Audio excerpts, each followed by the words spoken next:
The National Emergencies Act grants the U.S. president certain powers during times of national crisis, freeing the White House from many legal checks on the executive branch. Since the law was updated in 1978, 58 national emergencies have been declared.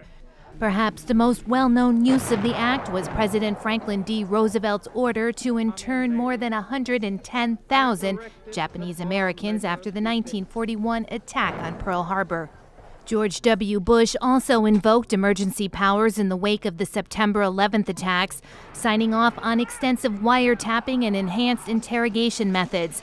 And Barack Obama used it during the H1N1 flu epidemic. Donald Trump says migrant crossings at the country's southern border constitutes a national security crisis.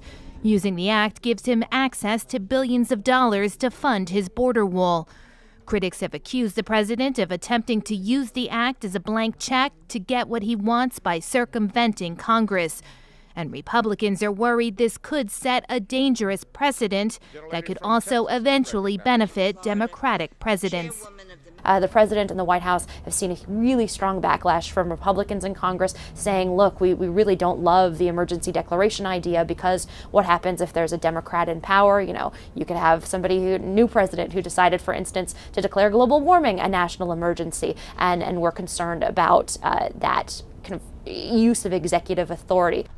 But the National Emergencies Act can be blocked.